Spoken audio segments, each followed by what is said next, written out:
My hair started falling out, started getting an eye twitch where my eye would blink without me blinking it. So my body was Yeah. misfiring. And then we got to bring our children into it. We brought them to court, which they were little, Wow. but they still remember it.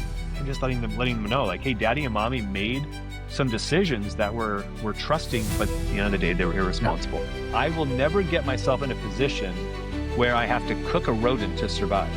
When I open up my refrigerator, I won't just see ketchup and mustard.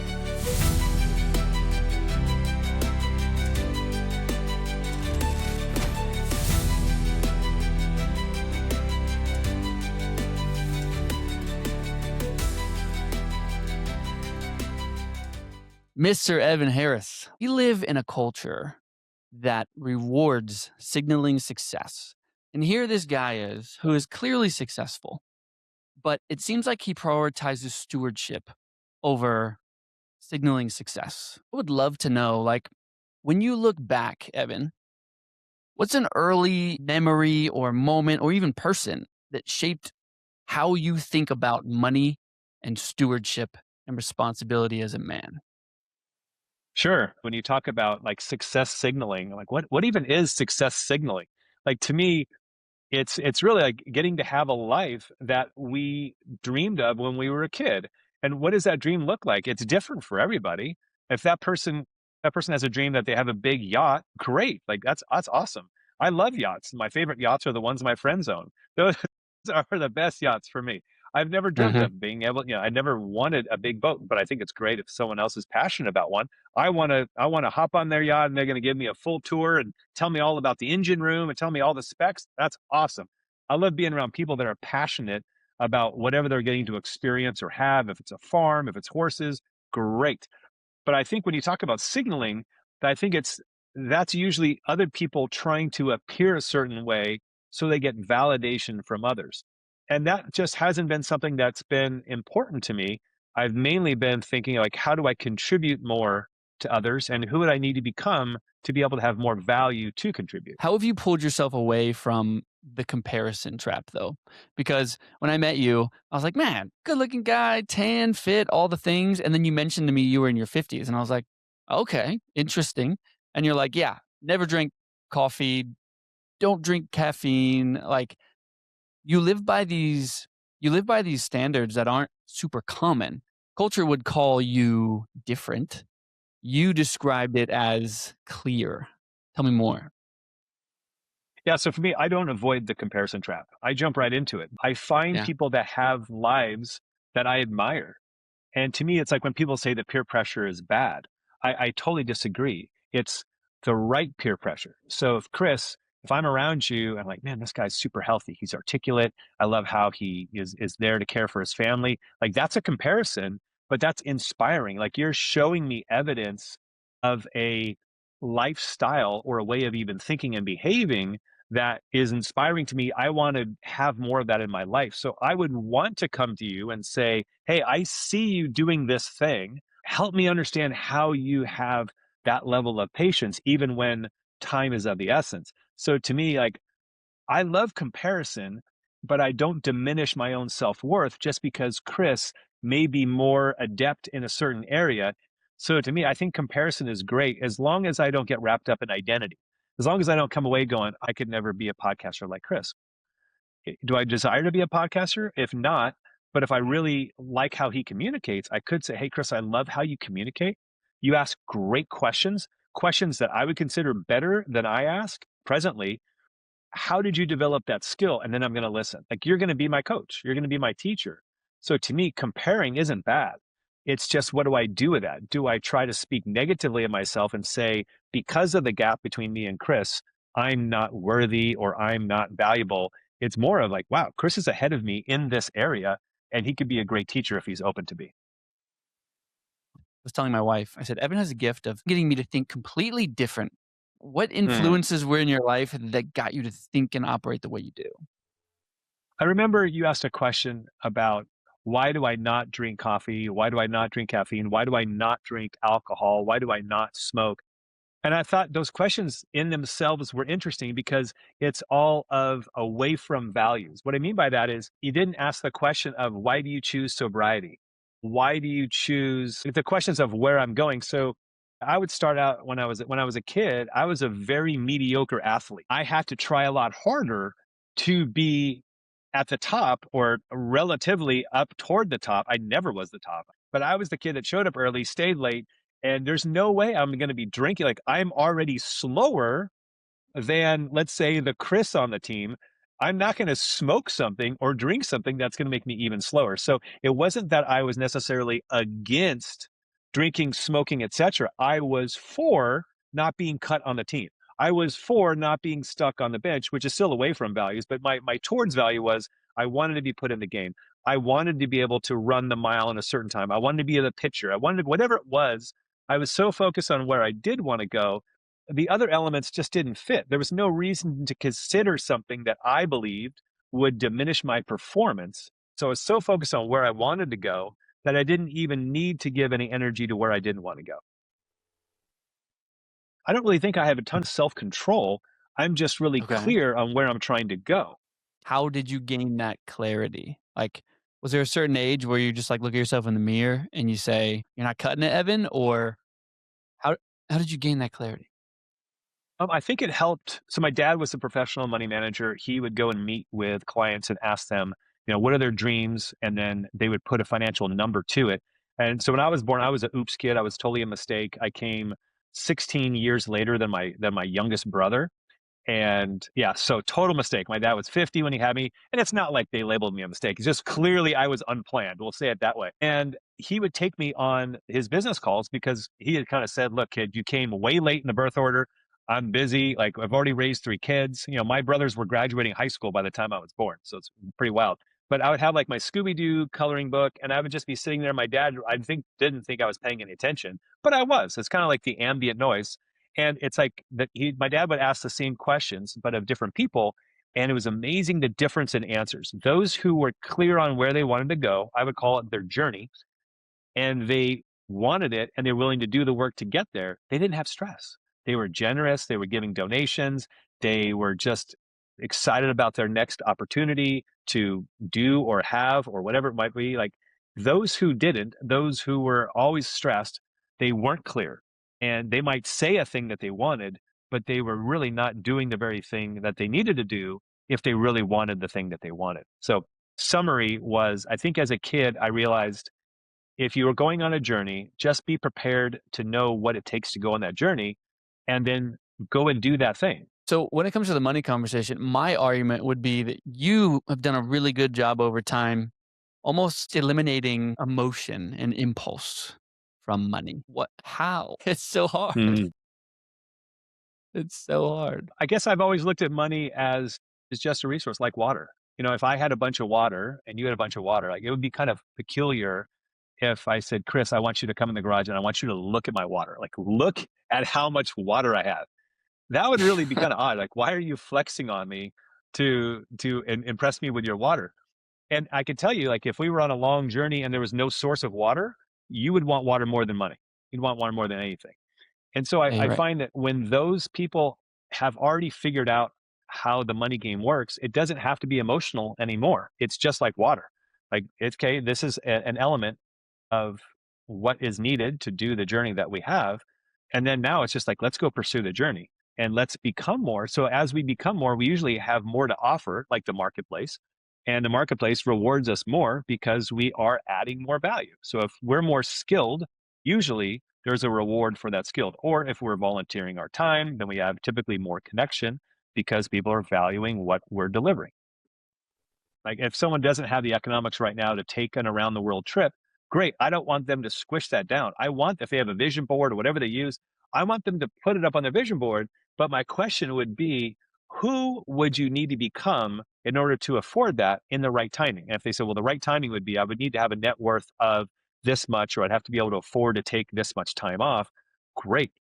Then what would you need to do in order to get to that place if it's going to be 2 months off? Well, would it be your current job or would you have to source another job? Well, it could be my current job, but I'd have to make, whatever the title would be. Okay, if you made that, how would you get to be that role? Like what would you learn today? I always believe take one step toward the attainment of the goal while you have the passion within you. Just one step.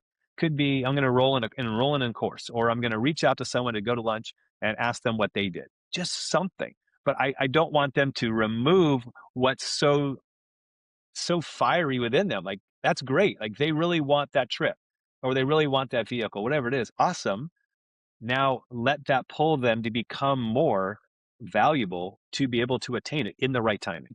These are really deep, principled, important lessons, even around like finances and money and clarity on the journey. And I guess I would just ask you to kind of unpack from the perspective of maybe there's an entrepreneur listening and he's like, I'm just so busy. I am in this scarcity mindset. It's like I need enough to pay the bills and the good months happen and the bad months happen. And unfortunately, I don't have the margin for my kids emotionally, mentally, spiritually, you name it. Like margin doesn't exist. And he's realizing that guys like you do exist that really do the hard thing no matter what.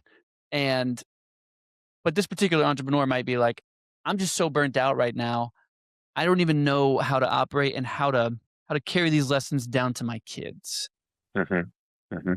Where would you start with a guy like that? Hmm. I would try to engage in his imagination. I find when they're that overcome, and I've been in that place. I've been in that place. I've overcommitted myself and found that I really didn't have the margin. And with new babies, obviously, we have kids, and there can be some surprises. I think underestimating what it takes to raise a newborn, and there's just a lot there. But I would encourage someone to begin with a process that some people call a vivid vision, where they might, without any kind of hindrances, write out or speak out what they would love their life to look like in 5 years. Anything further than five can be really a little bit hard because there's just a lot of variances that can happen. But if they could just go out 5 years and just speak as if that's today. So if they were to say, today is, and then speak the date 5 years from now, speak the month, say, today is the day, and this is what my life looks like. And they're speaking as if they're living today the life that they would desire to live in 5 years, not within 20 years, but within 5 years, with no hindrance, just speaking it as if, because it's been said many times that our subconscious mind doesn't know the difference between what we vividly imagine versus what's real.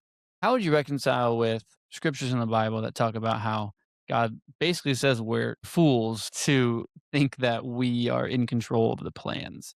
How do we properly steward as Christians, put success in its rightful place as we make our plans, but still submit them to God? Sure, that you're going to scripture, game on.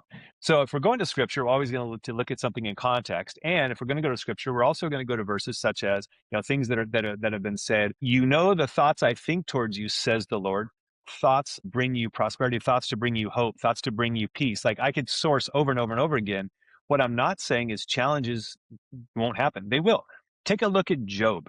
So Job has abundance, and the enemy is roaring true and to and fro. And then God says, consider my boy Job. This is my Evan edition. This isn't King James, but consider my boy Right. Job. And then the enemy's like, well, the only reason that Job loves you and honors you is because you hook him up. And God's like, God, bring it, test him, right?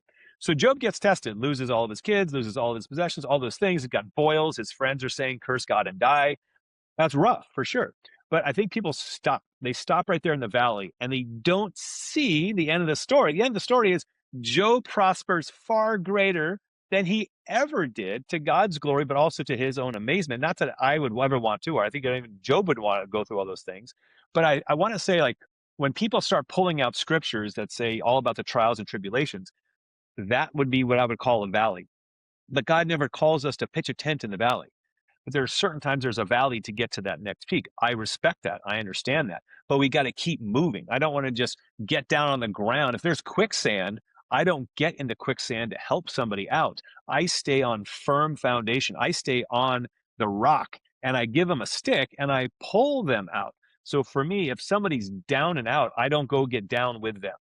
I'm also going to be sensitive. I'm not going to be all like unicorns and rainbows when they're completely, a cloudy day. But I do want to be able to speak life over them. I want to speak truth over them, that God has a beautiful plan for them to prosper and hope. To me, it's a very bad marketing piece if every believer is completely forlorn. They're a lemon sucking sour patch. That's not great marketing. But if they're able to get through a storm and celebrate God in the storm and out of the storm, now that's great advertising. And when I say advertising, I use it a little bit of a tongue in cheek, but I do believe that people are looking for evidence of God in others. Let's pivot into some hard seasons, Okay. storms, if you will. Sure. I remember hearing, "Never trust a leader without a limp." We learned so much from our failures. We learned so much from really difficult seasons and and getting through them. So, can Hmm. you share with us maybe a time when things looked bleak? Yeah, sure. We've made plenty of mistakes. We call them tuitions. People pay to go to school, and that education is not cheap. But I feel like if we've gone through a major trial, I might as well get a reward from it, right? And so I call it a tuition because it feels better. It's like, man, that was rough, You're right. but I learned enough that I'm not going to repeat that. So there's value there.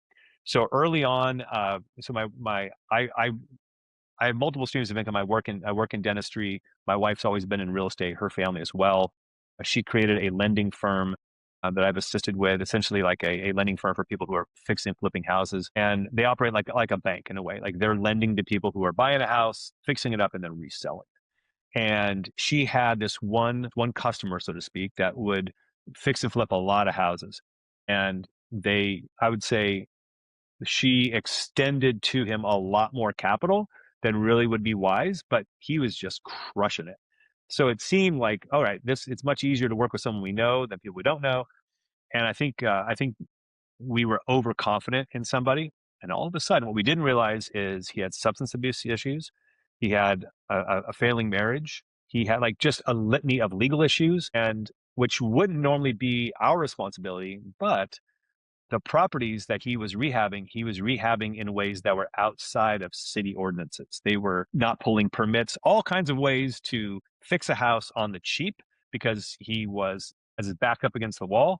So he did things illegally, did things that were not right. And then when he declared bankruptcy and then let go of all the properties, well, my wife and her company, we take those properties back. So you think, oh, at least you got the houses back. That's a problem, though. Those houses have all kinds of red flags. Like the Mm. house can't be resold now because it has all kinds of fines. They've done things that are outside of code.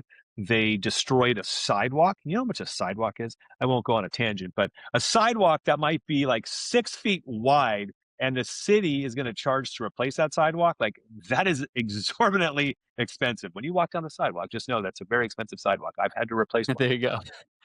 And so it was just so compounding. And it looked as though we truly could lose. When I say everything, obviously we wouldn't lose our health, we wouldn't lose our marriage. So it's not everything, but financially, what we had built would go away. And it was a dark, dark place. And oh, by the way, we just had two children. So we've got, two kids in diapers. We've got like just stressed. And we're having to deal with attorneys that now all of a sudden the illegal things that were done are now on us as though we did them. Like, because now that property is in our name. So we're having to defend the bad work, but we're not defending it like it was good work, but we're needing to remedy it to then be able to have the home sellable or at least fixable to sellable. Yeah. So I guess I would say like in that time, I questioned my identity.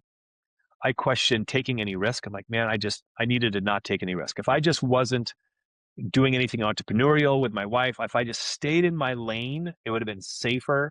I think my wife and I were super stressed. So like the polarity between us, it's fun when everything's winning, right? It says when the tide rises, it rises all ships. Well, when the tide goes out, you see who's swimming naked. And I would say, like, when the tide went out, we realized, like, we were swimming naked in that we weren't protected. We didn't have the entities set up the right way. We didn't have any kind of support mechanism. We weren't planning on the possibility of those things happening. Because anytime we rehabbed a property, we would do it honestly and ethically. But when we lent to people, we assumed they were doing it honestly and ethically. And it turned out they weren't. Great tuition. But I would say the bigger lesson was even if money is taken, it's more of an internal game of did my health get affected? Initially, yeah, my hair started falling out, Chris. Like I would Mm. shower and I would look in my hands and I had like clumps of hair in my hands. This was 20 years ago. 18 years ago, Mhm. 18 years ago. And thankfully, my hair grew back. In my mind, I was like, once this hair is gone, like, I'm done. Like, I'm never getting this hair back. Right. That was a fallacy. Right. I started getting an eye twitch where my eye would blink without me blinking it, and only one, which is really disconcerting. I don't know if other people noticed, but all of a sudden, my eye would just go like this.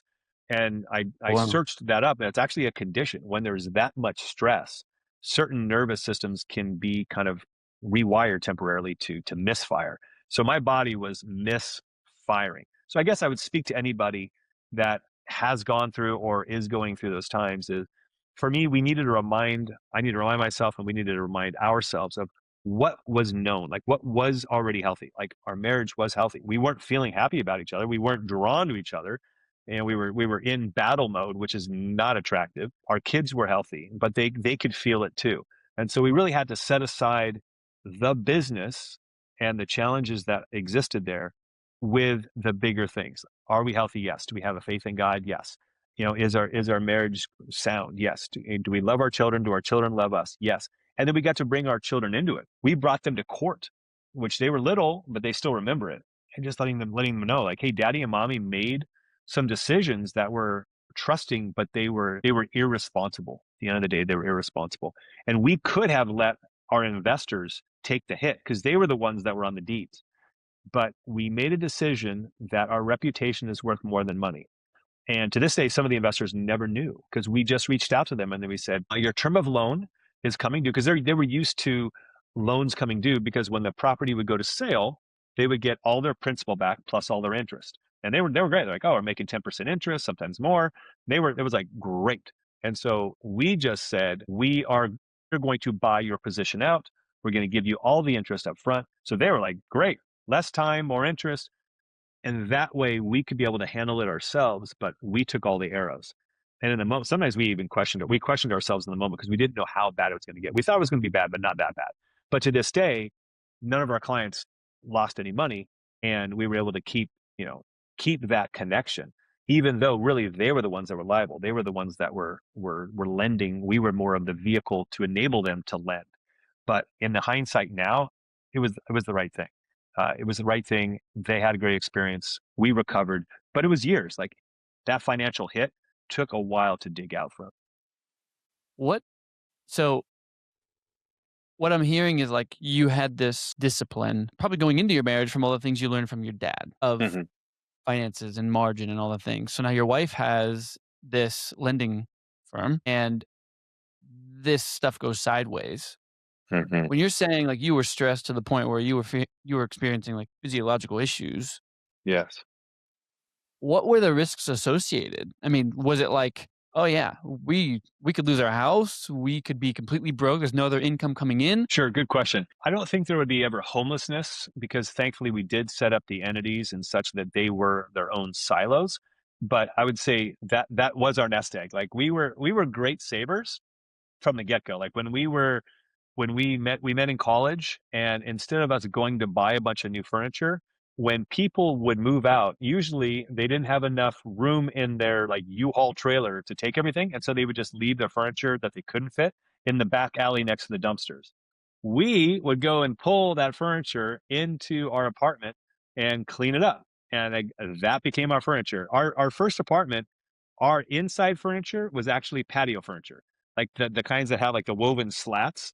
Like that was, yeah, it's ghetto. I totally understand that. Yeah, But yeah. at the moment, we were so focused on building for the future. To us, we just needed a table and chairs. And when people would come in, like, oh, it was clean. Like we made it really clean, but it would look kind of funny, right? It's patio furniture in a dining room, but the table still was a table. Chairs they were still chairing. But we were so clear on our destination. We were willing to sacrifice appearance to get there. So in this instance, we still had a homestead. We still had our home that was protected. We still had our basic, but all we had really doubled down in taking our net worth and putting it into solving this problem.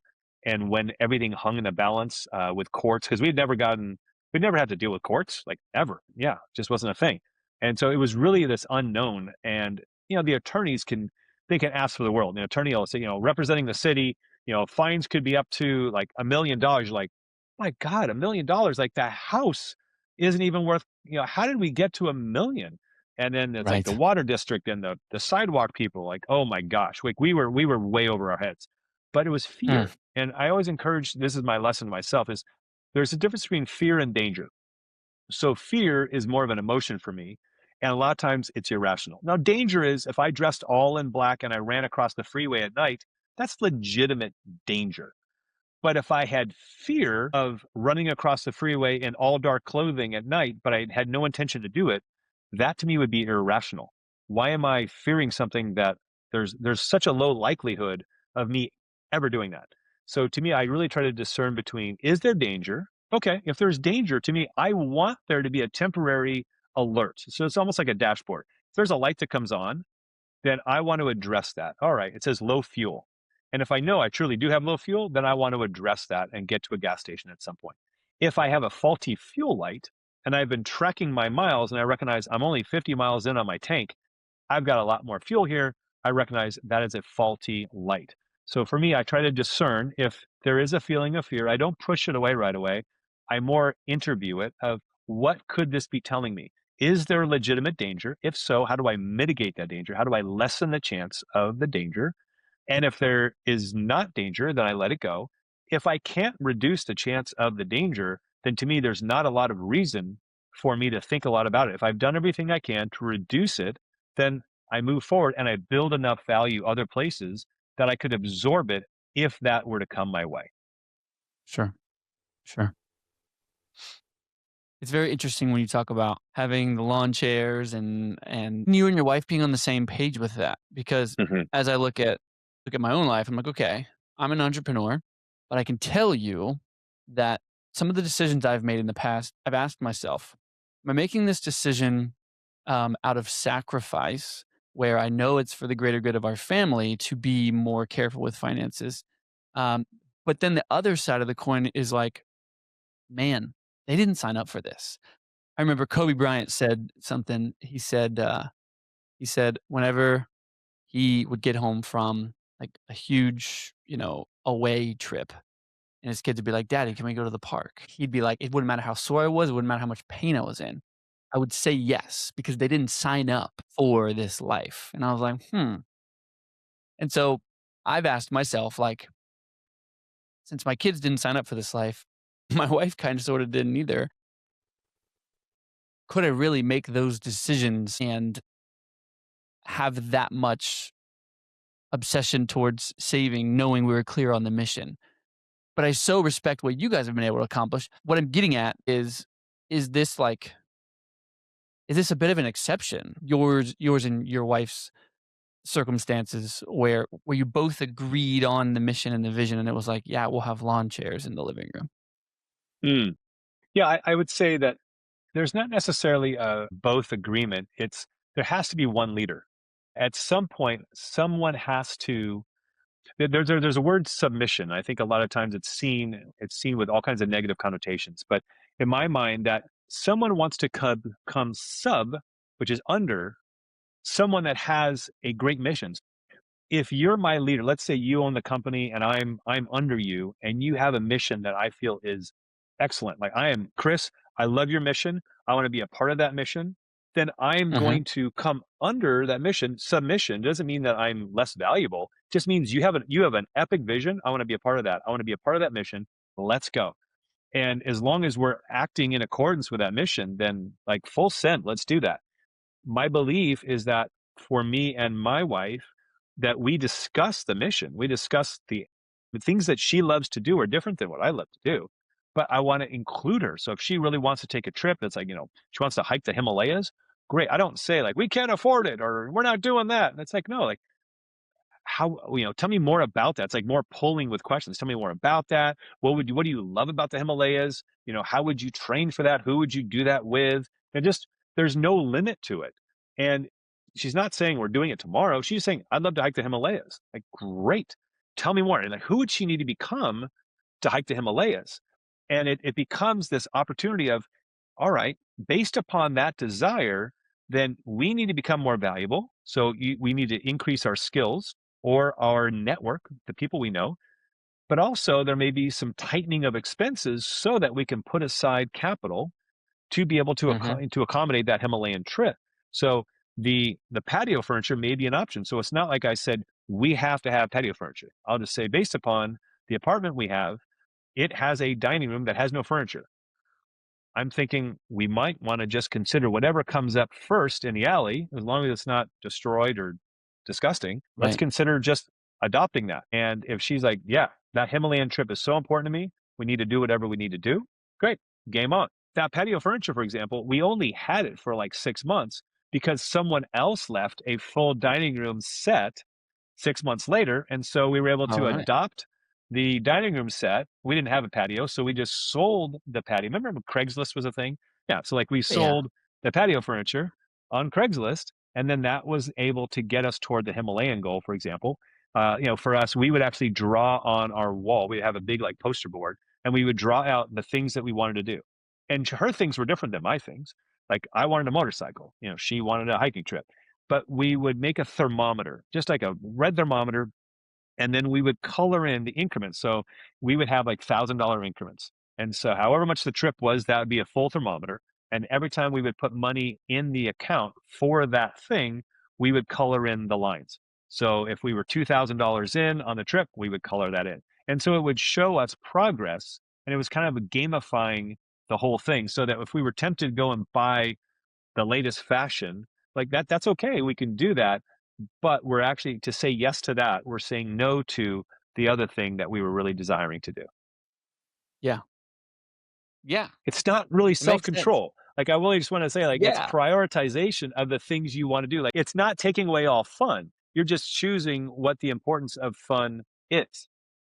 My brain goes layers deeper of like, what did your wife grow up, the same way you grew up? She lived out of the back of a truck. Her parents were super Wow. hippy dippy. Like her dad was one step away from homeless. Like she's got stories of one guy cooking rodents to eat, like so, so different. Whoa. But I would encourage people to consider that it's not so much the story, it's a story we told ourselves.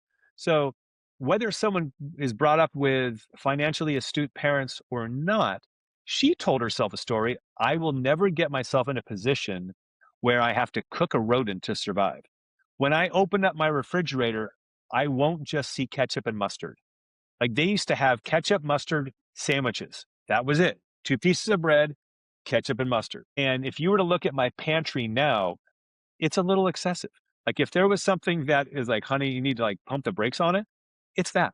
Like we are ready in case there's Armageddon. Like we've got freeze dried food. We've got like food on food on food because she's like, we are not going to run out of food. And it's okay. It's not like really perishable. We end up donating it at some point if we don't need it. But that was a thing for her where she told herself a story. I'm going to become valuable enough where I'm not going to live paycheck to paycheck.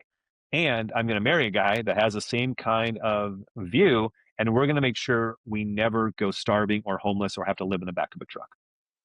Mm, man, I said it in the beginning. I was just like, man, the level of stewardship for what you have, it just seems like the root of that really is clarity. And it takes effort to be clear. It takes effort to ask yourself the right questions. It takes effort to frame the mission to your wife in a way that you would get clear on, what does she want? What do you want? What's best for the family?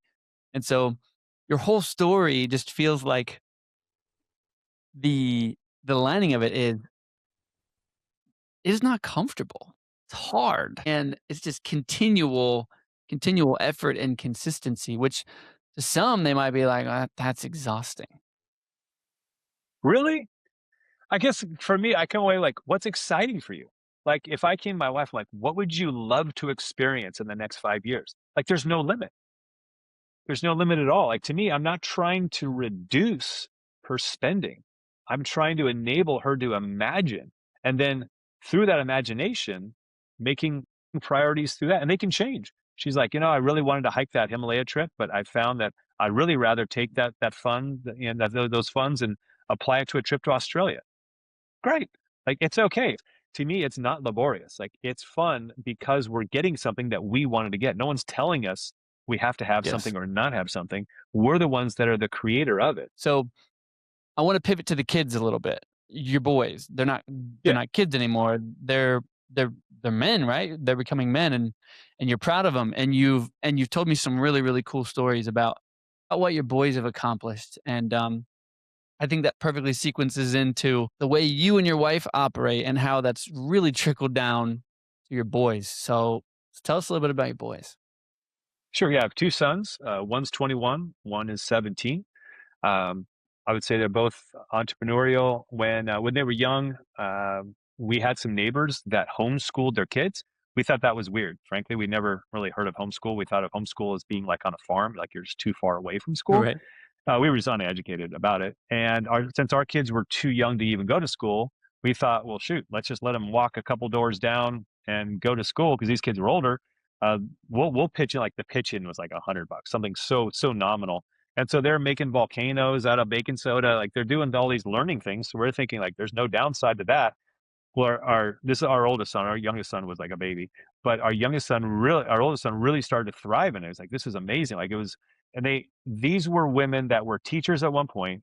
They became mommies and they just decided they wanted to retire from teaching, but they wanted to teach their kids and other kids. So it was like a co-op. All the moms would bring their kids together and they would all learn together. So it wasn't like they weren't getting any socialization. They were getting socialization, I think, 4 to 5 days a Sure. week. And sometimes the Yeah. learning was in a park, sometimes it was in a field, sometimes in a house. They did music, they did science, math, all the things. And we decided, like, wow, this is actually our kids thriving, but it's still weird. So we're going to put our kid in a school. We put him in a school for like a month, and it was a mess. It was clearly, since my son had gotten the taste of the other, he was like, I want that, like that. Show up to school in pajamas and get to like make volcanoes and things like that was his jam. So we moved back to the homeschool matrix, as weird as we thought it was, just because we didn't understand it, and we kind of followed that course of like really taking where the kid was interested in and then just letting them drive that. Yes, they do need to know math and they need to know all the basic subjects, but we could kind of go down some paths where if all of a sudden science was fascinating or business was fascinating, like we could go and like go deep dive, we could take trips, we could do all those things. So that's that was something we were able to do. And then as they were in high school, there was a program where they could actually be taking college courses while they were in high school and get double credits. My oldest son graduated college at 19, and he graduated college at 18, and my youngest graduated at 17. And Dude, that was that's because they insane. hustle, right? They can. Yeah. It's not that they're geniuses. I don't want to make them. They work hard for sure. Just they're diligent. That said, for their college tuition, we said if you want to go to an expensive school, great, that's on you. We took like the median school in the state, and we said that's going to be the amount we're going to offer you for your tuition. Anything you spend less, you can use for a business or for a home. Anything you spend over, that's on you. So both of them decided. One kid went to Liberty University online, and they each went to their respective schools and they got business degrees, but they had a margin that they spent under, so they could utilize that for either expanding business or home. My oldest son really wanted to buy a home that had land because he's really into off road. He actually runs an off road shop now, and I talked to him about pre foreclosures. Like you can get a list of people who are in pre foreclosure, and you can door knock. You can say, I understand your house in pre foreclosure. I can help you with that. And there's ways to either help them stay in their home, or you can be able to buy the home, be able to buy it in a way that's at a discount. Long story, he learned about that and he had the hustle. He actually partnered with another guy that would knock on doors so they were safer that way, because some people don't want their doors knocked on if they're in pre foreclosure. But a roundabout way, he found Right. this property that had two houses. This is in San Diego, two houses on 2 acres. And the one main house, the rent, there was tenants in there. The rent covered like 75% of the mortgage. So he could be able to buy the property and live in the small house, renovate it, and live in it for less than a small apartment would be. So it was a kind of just a way he could be able to get his foot in the door. And now he owns, he probably commands about $1 million of assets for spending, far less than that. Just now because of the cash flow, because the tenants really cover so much of it. So I just like to encourage people when I hear parents say, "Oh, you'll never be able to afford to live here," wherever live here is. I always encourage, like, why would we speak limitations over our kids? To me, it's just a math problem. If someone's like, oh, you'll never live in Florida, you never live in California, you never live in Texas, wherever the place is, it's more about, well, what would it take? It's just a number. The median house in insert your neighborhood is currently this if you paid full price. And who would you need to become if you're to pay full price? Or what might be a way that you could be able to source a property like that under market. Yeah, it's probably not going to come in the best conditions. You're probably going to have maybe multiple units on one property. There's those kind of concessions, but I want to speak life over my kids of possibility, not just saying, yeah, who can do it? You know, money doesn't grow on trees. You know, I'm not made of all these limitations that parents say, like, I'm not made of money. I'll never be a rich person. Oh my gosh. Like, what does that mean? Like a rich person. To me, that means that there's someone that has more than enough for the journey that they're on. They can be generous. They're rich in relationships, they're rich in health. They have extra margin. Doesn't necessarily mean they've got some kind of Instagrammable kind of lifestyle, but I just want to speak life over kids and then help them connect the dots. Like if my kid was super shy, then door knocking wouldn't have been the fit. But maybe he would have pursued science and he would have been excellent in that. And all of a sudden he raises into the ranks of that. My encouragement is just become more to have more. And as we have more, we're able to give more. As we give more, we receive more. And to me, it's just a beautiful circle. Can we chat about how important the confidence of a father and instilling that confidence into your kids, your sons especially, is? Because as I as I hear about your story and I hear about how dad took you to the office and then you and your wife really showed your boys what it looked like to steward properly and do the hard thing and create vision, and then you guys had work with the local homeschool family and all this stuff and like just really learn and look at the world through a different lens.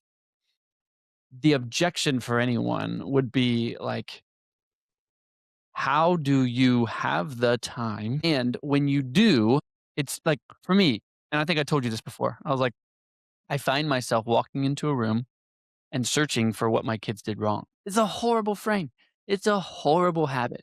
It's horrible, but there's so many of them that Hmm. I assume a mess will be made, someone will be fighting, something will be bad when I walk in the room. It's awful. It's absolutely awful. But how would you address that? Yeah, I would say that it is a frame, you know, just like you said. I certainly wasn't perfect in any of those things, but I began with the vision that I had for my family.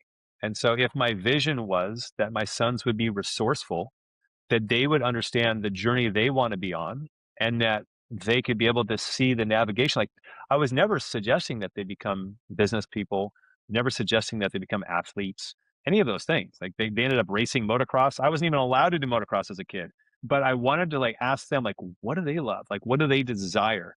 And then Mhm, helping boost that. It's like fanning the flame. Like I wasn't ever having to push them. It was more of, where do you want to go? Where do you want to run? And then mhm, helping them have a path to run, assuming it's healthy, then just helping open the doors. Like there was never a push of like, you've got to go and do the thing. It's like, what would you love to do? If you could do anything, what would you love to do? And then helping them do that thing. And then introducing them to people that did the thing well. There's a lot of things I know nothing about, but I introduced them to people who knew a lot about it. And it's amazing when I ask someone, I say, if I came to you and Chris, I said, hey, Chris, I look at you, you're like my podcast expert. There's tons of podcast people, but I don't know them. But you, I know. I consider you a friend. I respect you. I honor you.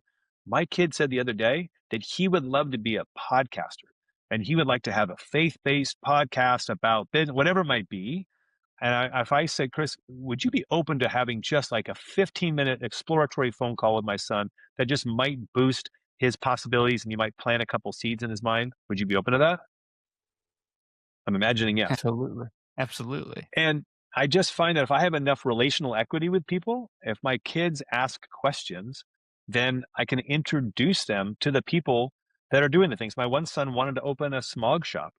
You know, smog check vehicles. Well, I made friends with a local smog guy, and my son almost bought his smog shop because when this guy was going to retire, he said, "Hey, I so loved your son that I would love it if he could take over my smog shop." It was great Sure. because we had the relational capital from when my son was like 15 and saying he was fascinated with smog checks. To me, it's just like, just be a fly on the wall. See if that's what you really love. To me, when a kid has a dream, but they haven't touched the dream, it's like, let them touch it. I want to own a smog Yeah. shop. Great. What about that? Well, I'm keeping cars on the road. I want to keep cars on the road. Okay, great. Why do you want to do that? Well, I like old cars or whatever it might be. Great. Do you know what it looks like to run a smog shop? I don't. Would you like to? I do. But how could I do that? Be making friends, like sweep the floor. Like I think he like swept the shop. He organized the tools, like things he knew how to do. So he's adding value, but he's also getting to look at all the phone calls and all the like things that this guy would do on the daily. He got to have a taste of what it looked like to run smog shops. Yeah. That's so good. It's so good. You were even explaining to me an example when I met with you in person. You said something to the effect of when your boys were young, they loved construction vehicles. Can you share that story? Yeah, they called them busy machines, like diggers and Mhm. scrapers and rollers and all the things. Bob the Builder was a big cartoon at the time. And so in my business, I would travel quite a bit as far as like just driving somewhat near, with a like a 1 hour radius of home. And I would look for construction sites. And anytime I'd see a construction site, I would note the address or relatively where it was. And then on the weekends, there's never construction going on. So we would go to the construction sites. I don't know if this is legal or not. So hopefully Right. it's in the past. So hopefully it doesn't catch up to me. But we would go to the construction sites. There's no fencing, and we would just walk right in, and I would put the kids up on the machines. Like there's no keys in there, it's not starting. But they would go up there and they wiggle the levers and they would experiment. We would talk about if it's an excavator. We would look up. Yeah, I think Wikipedia was like our main source back then. There was no chat at the time. So it was more of like, let's Yeah. learn about an excavator. Let's learn about a skid steer. Things I didn't even know what they were, but we were learning and they were always unlocked. Like dump trucks were unlocked. Everything's unlocked. And I just wanted kind of as an analogy of unlocking, like I wanted to unlock in their mind, like, what does it look like? Because I think in their mind, they wanted to operate those big machines, right? That they feel Yeah. powerful, that it's almost like a dinosaur of sorts. Like they pull levers and the scoops go up, or they dump the soil. Like we're moving Earth. That's amazing. So I wanted them to get that experience, and then that may engage them in wanting to be a driver of a dump truck. But it may just get them close enough where they go, "This is cool, but it's not what I'd want to do forever," but they check the box. So I guess I just encourage moms, dads, all the above of just as you can, let them do more and more and more because they'll hunger for more. Their imagination will get bigger because they would have already experienced that. And they're like, okay, next, what else would I love to do? Because you're actually showing it's possible. If you're like, you could never drive that, well, yeah, with that belief, they never drive that. But I want them to experience that at 5 years old. And then like imagine what they can experience at 7. See, this is why I wanted you on the podcast. It's not fair to have these conversations one on one. Let me pivot to something I find very interesting about you that you might not think it's interesting, but I think it is. You are a wealthy guy. You do not need a job, but you have a job in addition to the investment portfolio and retail and all that stuff. Tell me about that. Sure, I believe that I'm a better person when I'm productive, when I'm adding value to those around me. And I've built my life and my overall lifestyle expenses and such where I don't have to be clouded by expenses to assist a client with a certain outcome. Meaning I don't need a commission or I don't need income to I guess I'm not influenced by my own needs to consult with somebody else. So if I think something's going to sincerely help somebody, a service or a product, I'm operating from a heart place that sincerely believes they'll benefit. Whatever their problem is, if I have a product or a service that I think would help, I'll let them know. If I don't, I'll also let them know, but I'll help them find the service or product that they do need, even if I don't have any upside from it. To me, we're all in the relationship business. I mean, that's why you and I are talking right now. Like my hope is I added enough value to you when we were on that trip together that you thought, you know what, I feel like there's enough that Evan could share that could benefit other people. And I feel as though as I work, I'm able to add more to others and I become better in the process too. Like as there are problems that I'm solving, those are new problems. If I just sat at home, I think there would be atrophy, and that's not good for me. It's not good for my wife. I think it adds polarity as I'm becoming more valuable. I think my wife is more drawn to me when I'm becoming just a better man. When we were doing a little bit of pre podcast conversation, we kind of got into a mini conversation about how you're you're not like crazy materialistic, right? But you did mention love motorcycles, and you got I Hmm. think you said you had like 9 or 10 of them or something like that? I have quite a few. Okay, so on the outside, somebody could look at the motorcycles and think like, "Ah, there you go. those are his toys. But what do those rides actually represent for you? I see you in the desert all the time. It's pretty cool. Yeah. Yeah, so for me, my son and I have helmet communicators, and so when we ride, we're talking the whole time. And it's not that I Oh, don't talk to my son. Like my son comes home of from course. work, like we're gonna have dinner, we're gonna have family dinner today. Even at 17, almost 18, we still have family dinner. But we'll probably sit together maybe for an hour. But anything beyond that, I think he gets kind of restless, which understand me at 17 or 18, I'd probably be kind of restless if I was hanging out with my parents too. But I don't want to keep him there under duress. I really want him to have good experiences, so he'd want to have family dinner. But when we're riding for hours. And so we're just opening up to conversation. Like we may be, hopping up jumps, up and over logs, like, and just seeing really epic, terrain, but we're talking the whole time. And he's like, yeah, I was thinking about, and then he can just open up whatever topic he wants to talk about dating. He wants to talk about, his friend who is making some substance abuse issues that, are decisions that are less than, admirable, or talk about school, or talking about future career. Something about that activity, I'm imagining any activity. It could be sailing, could be walking, hiking, any of those things. But it's almost like as we're doing a thing, it opens up the ability to just think about anything we want instead of just looking at each other intensely. Like, okay, let's talk about life goals. Like, do people really enjoy that? No, maybe few. But if we're writing and he's like, I had this goal of, and now we're just talking possibility. And we're ripping our motorcycles, we're going across the desert or wherever we are. We ride street bikes now too, so if it's too hot in the desert, we're canyon carving. So we've got sport bikes, we've got dirt bikes. He bought all of his bikes by himself, just so you know, like I don't buy my kids anything. I do provide their food, their electricity, and their basic necessities. I will provide the base, and then you can be able to supersize it from there. So Mm, that's how we've always done it. So he wanted a motorcycle. I'm like, great. How would you get the motorcycle? What would you buy? How would you get the money for it? Would you buy one broken and then fix it? And so we try to get creative with acquisition of what he would want, mm. and then who he would have to become or what skills he'd have to become. So this year, he hung Christmas lights and when he wasn't working. I mean, he could hang Christmas lights on one house and make between 500 and $1,000. Just that. Like, the motorcycle thing, it's not about riding motorcycles so much. Like, I ride by myself a little bit, but not lengthy. But now I have an adventure bike, so my wife's on the back. And so we have just great connections with other couples. We ride with other couples. We stop for breakfast. We stop for lunch, but we're talking the whole time. And the connection to me is really what I seek. See, man, you got everybody thinking differently about, motorcycles, just because you've leveraged those as a way to create connection with your family. Like always clear, like you're clear on the journey, you're clear on what you want, and then all of those things fit into that journey. Mentorship is a big deal to you, right? And you're very good at it. Why are you so motivated to contribute to guys like me? That's a great, great question. To me, it's been said that when we teach something, we learn it and apply it at a whole new level. So while it does feel great to contribute to men like you, because I see you, Chris, as a doer, you're not just an asker. You truly are a doer. And so to me, it's like if I could be able to give you the best that I have to offer, and you can glean from it at least something that you can put to action and your life is better, I feel like I've made a contribution. And that's big to me.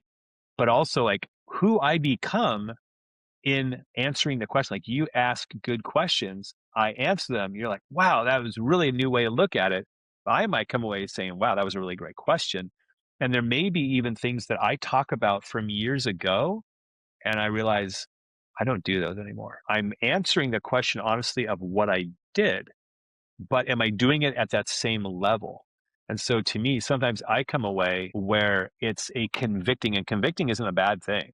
It's like it convicts me of, Evan, do you not remember who you were and how you thought when you were under duress, or when you had, two kids in diapers, or when, financially things were tight?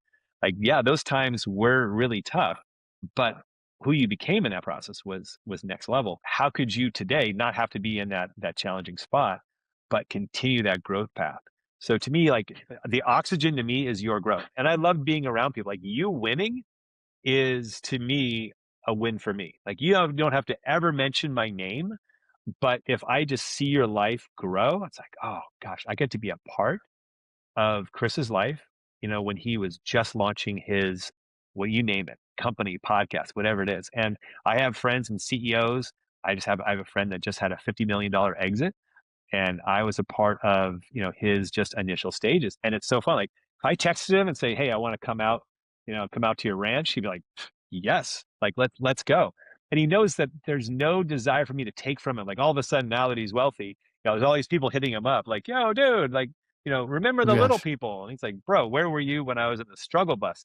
But for me, there's nothing I need from him, but I love being around someone that I can celebrate with. Where like, dude, this is amazing. Remember when I was, living out of that one bedroom, little apartment and, driving that beater Toyota Corolla, no disrespect to Toyota Corollas, but just like Right. sometimes like the humble beginnings and then be like, dude, look at where, where I am now. And now like he's doing like, investments and, kind of hedge fund type stuff. And to me, that is super fun. As I think about my grand years as I get older, I truly want to have a huge relational capital where I can just look out on my contact list and be like, let me just check up on Chris. Let me see how he's doing. And let's say you had an event and like I want to fly out, even if I'm paying full price, like I want to be in the room. I want to just sit to just be like, yeah, bro. Yeah, I see you. Like I remember the podcast we had and 2026 or whenever whenever this is airing, it's like, yeah, I remember those days. So I guess that's what really inspires me is like helping other people and then getting to be a part of their win.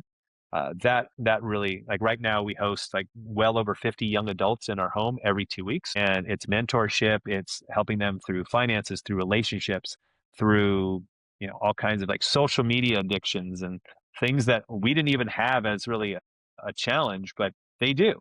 And I think as I learned from them, they asked me that too, like why would I donate my time, my house, all that to them? They're training me for my kids, right? Here's all these people in their 20s. They're telling me of what's most relevant to them.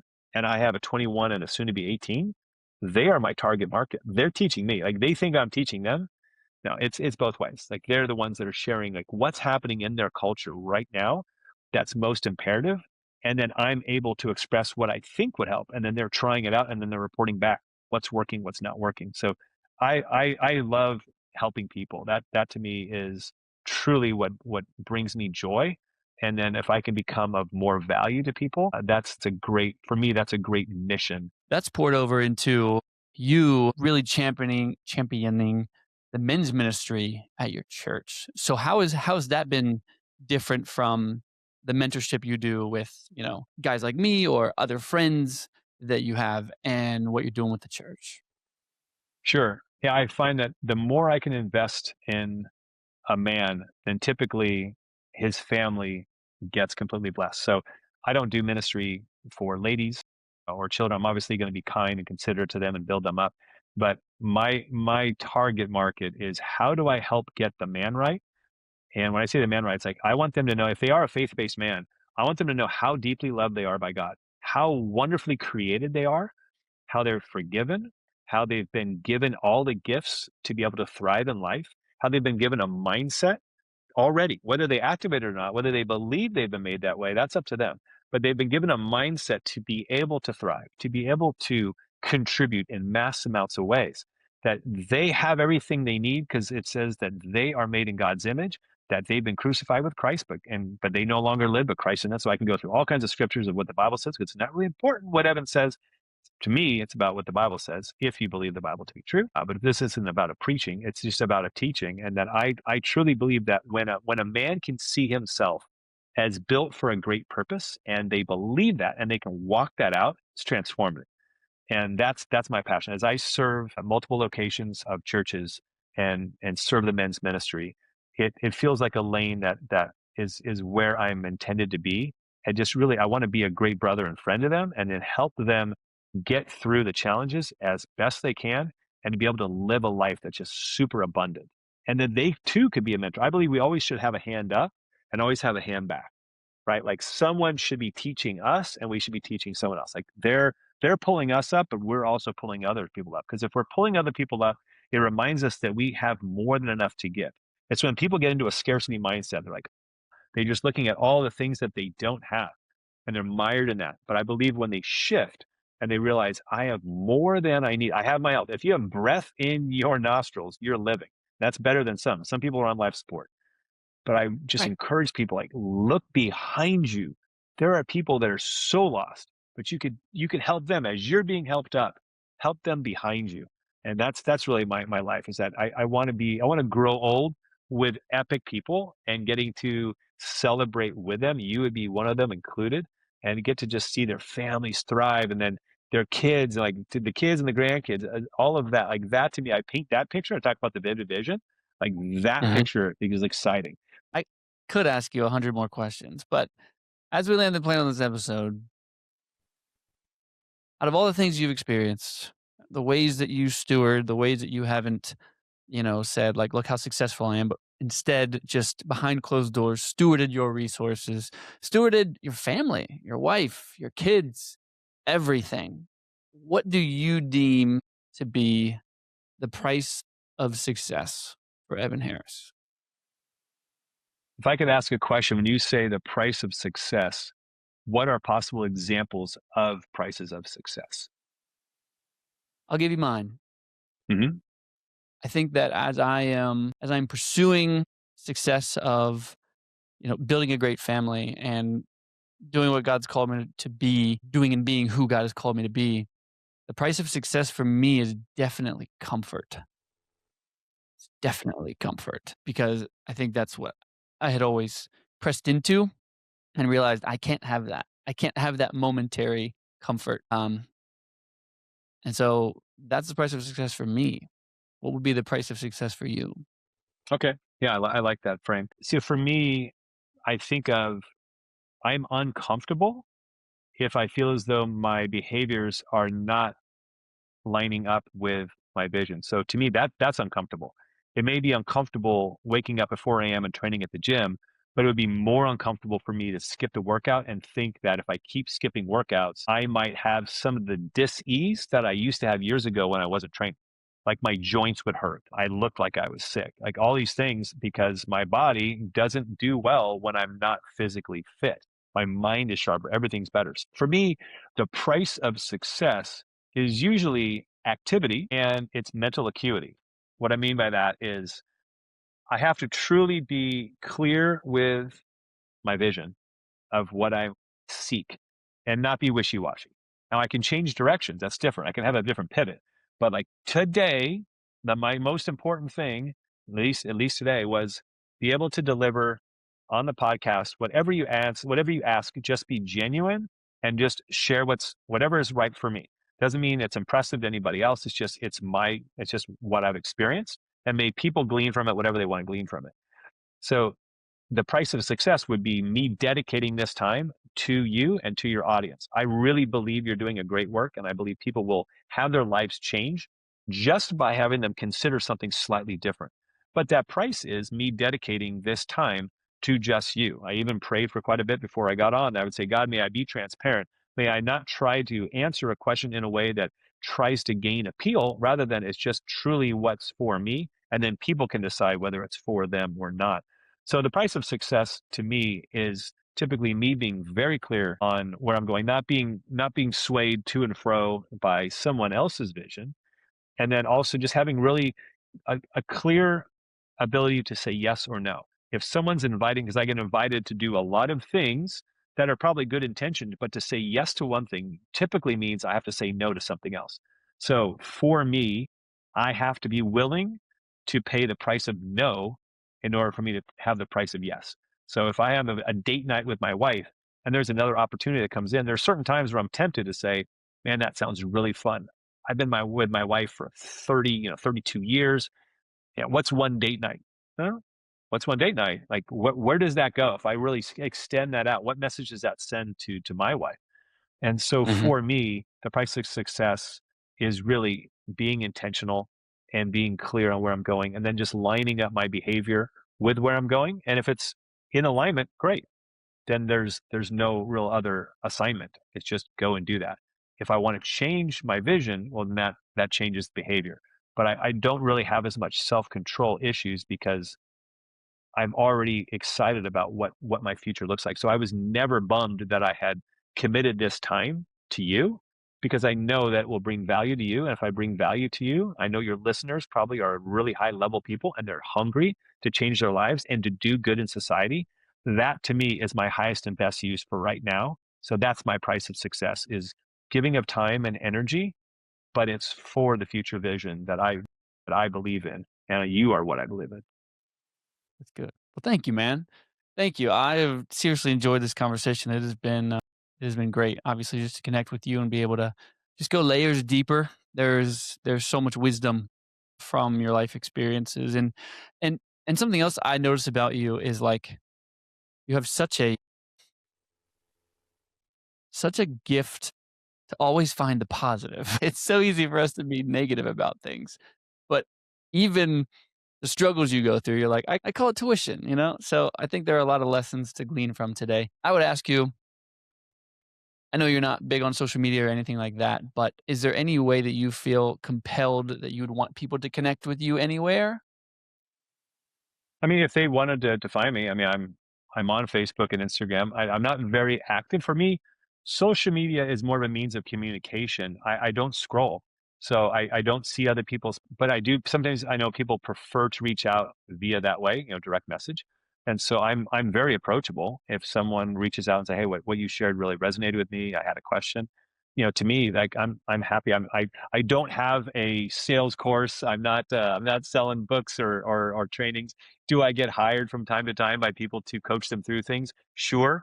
But for me, I never want someone to be dependent upon me. Like I'll help, let's say there's an entrepreneur through a situation, but we're going to have a clear onboarding and me enabling them to be able to run it on their own. And then I step out. But yeah, there's nothing that I have to sell. So you're not going to find find my name with some kind of course attached to it. But if someone Right. people have questions, I'm not hard to find. I just want people to be truly clear on what they're asking and why they're asking it, then I think we can make a lot more ground a lot faster. Yeah. There's no better way to close this episode, my man. Thank you for coming on the podcast today. My pleasure. Thanks for having me.